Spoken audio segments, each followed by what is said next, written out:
سامعین و ناظرین، انفیکشن کنٹرول سوسائٹی آپ کی بہتر صحت کے لیے، آپ کو مسائل سے بچانے کے لیے، بیماریوں انفیکشن سے آپ کو دور رکھنے کے لیے مستقل ویڈیوز کے اور لیکچر کے سلسلے کو جاری کیے ہوئے ہیں۔ آپ سے درخواست کی جاتی ہے کہ اس کو سنیے، اس کو سمجھنے کی کوشش کیجیے اور اس کے اوپر عمل کیجیے۔ بیماریوں سے بھی بچیں گے، آپ کا صحت بھی صحیح رہے گی اور آپ کے بچے بھی بالکل نارمل اور آرام کی زندگی گزاریں گے۔ ہم آپ کو حمل کے دوران بلڈ پریشر کے بارے میں بتا رہے تھے کہ حمل کے بلڈ پریشر اور پری ایکلیمسیا پر کنٹرول، کہ اس کے یعنی کہ مریضہ کے دیکھ بھال کے جو مقاصد ہیں وہ کیا ہیں۔ کہ دیکھ بھال کے بنیادی مقاصد یہ ہیں کہ حاملہ خاتون پرسکون رہیں۔ سب سے بنیادی چیز یہ ہے کہ بلڈ پریشر نارمل ہو جاتا ہے سکون میں اگر حاملہ خاتون جو ہے پرسکون رہیں۔ اگر گھر میں ہنگامہ ہے، ان کے پر باتیں ہو رہی ہیں، ان کو ستایا جا رہا ہے، یا بچے یا شوہر یا گھر میں رہنے والی بزرگ خواتین جو ہے نا ان کے ساتھ اچھا سلوک نہیں رکھ رہے ہیں، تو لازمی بات ہے کہ جو بلڈ پریشر ہے وہ نارمل نہیں ہوگا، وہ بڑھتا رہے گا اور مستقل ایسی کیفیت رہے گی کہ جس سے وہ خاتون جو ہے نا سکون کی حالت میں نہیں آئے۔ اور کوشش تو یہ کرنی چاہیے کہ ایسی حاملہ خاتون جو ہے نا ان کو سکون دیا جائے، ان کے کاموں میں ان کے لیے ہیلپ کی جائے، ان کا جو ہے نا ان کو اچھے طریقے سے ٹریٹ کیے جائے اور ان کی صحت پر نظر رکھی جائے، اور خرابی صحت کی صورت میں فوراً علاج شروع کیا جائے۔ صحیح اور بروقت احتیاطی تدابیر اختیار کرنے سے ماں اور بچے کی زندگی کو لاحق خطرات دور کیے جا سکتے ہیں۔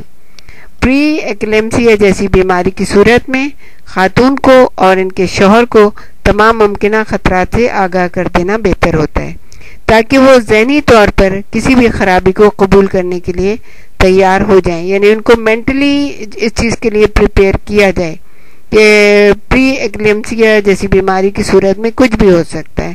تو اگر وہ دونوں ذہنی طور پہ تیار ہوں گے تو ان کے لیے بہتر ہوگا۔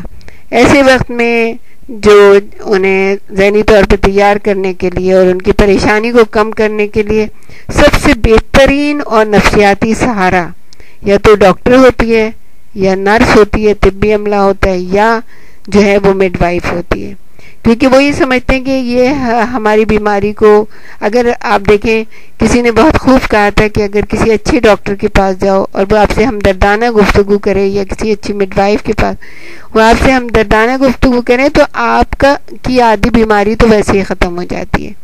تو جس وقت ان کو ہمدردی کی ضرورت ہو، ویسے تو انسانیت کا تقاضا بھی ہے اور انسانوں سے محبت کا تقاضا بھی ہے، بیماروں سے بھی، کہ ان کی نفسیات کے اوپر غور و فکر کر کے ان سے ہمدردی کا رویہ رکھا جائے۔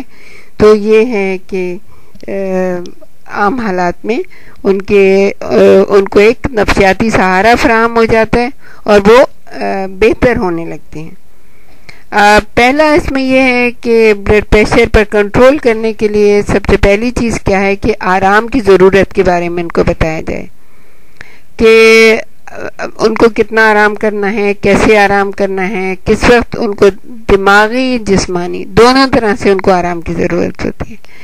بعض اوقات حاملہ خاتون کے اسپتال میں داخل ہونے سے گھریلو یا مالی مسائل بڑھ جاتے ہیں، جیسا کہ آپ کو ہم بتاتے رہے ہیں کہ یہ جو بیماریاں ہوتی ہیں، جو انفیکشنز ڈیزیزز ہوتی ہیں یا دوسرے قسم کی بیماریاں ہوتی ہیں، ان میں مالی مسائل بہت زیادہ بڑھ جاتے ہیں اور پریشانیاں، ظاہر ہے کہ مالی مسائل کی وجہ سے پریشانیاں بڑھ جاتی ہیں۔ ان تمام چیزوں کا چولی دامن کا ساتھ ہے، بیماریوں کا اور مالی مسائل کا اور پریشانیوں کا، ان تمام کا چولی دامن کا ساتھ ہے۔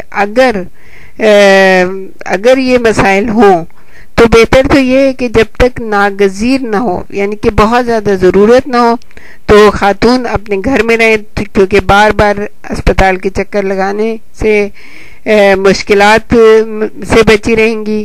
فاصلہ، کبھی کبھی ہاسپٹل بہت دور ہوتا ہے، آمد و رفت کے مسائل، جیسے کہ ہمارے ہاں جو ہمارے جیسے ملکوں میں جو بسوں کا حال ہوتا ہے، جو سڑکوں کا حال ہوتا ہے، تو اس سے بہت زیادہ مسائل اور پریشانی بلڈ پریشر کو اور بڑھا دیتے ہیں۔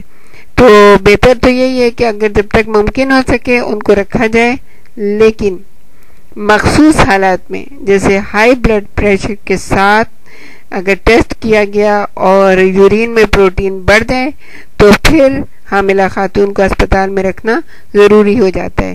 عام حالات میں جب تک کہ ایسا نہیں ہے تو مڈ وائف اور ڈاکٹر اسے ہمدردانہ طور پہ گھر پر جا کر دیکھ سکتے ہیں. اچھا، اس میں کنٹرول کے لیے ضروری ہے خوراک، کہ اس بات کی شواہد بہت کم ملے ہیں کہ خوراک میں تبدیلی سے پری ایکلیمپسیا کو روکا جا سکتا ہے. ہر حاملہ خاتون کا حق یہ ہے کہ ان کی خوراک اچھی ہونی چاہیے. اس میں پروٹین ہو، اس میں فائبر ہو، اس میں وائٹامن شامل ہونے چاہیے. مچھلی کا تیل اور کیلشیم بھی اس کے اندر مفید ہوتا ہے، اور اس کے لیے جیسے کہ ہم نے بتایا کہ ضروری نہیں ہے کہ بہت ہی زبردست قسم کی کھانے ہوں تو اس میں آپ کو نیوٹریشن زیادہ ملے گا اور اس کو آپ کو غذائیت زیادہ ملے گی. نہیں، اگر جو درمیانی قسم کے ہمارے یہاں جو سستے اناج ملتے ہیں جیسے جو ہے، جو کا دلیا بنا کے آپ کھا سکتی ہیں، اس میں بہت زیادہ آئرن بھی ہوتا ہے، اس میں بہت زیادہ آپ کو آپ کا نظام ہضم بھی اچھا ہوتا ہے. ہماری ویڈیوز دیکھیے جو اس میں پڑی ہوئی ہیں انفیکشن کنٹرول سوسائٹی کی، جس میں غذا کے بارے میں بتایا گیا ہے. تو غذائیت کے بارے میں آپ وہ سنیں اور پھر سمجھنے کی کوشش کریں اور چھوٹی چھوٹی چیزوں سے اپنی غذا کو بہتر بنائیں اور اپنی صحت کو بہتر بنانے کی کوشش کریں. ایسی چیزیں جس میں پروٹین، فائبر اور وائٹامن شامل ہوں وہ آپ کو بہت ہی کم قیمت میں دستیاب ہو جائیں گے.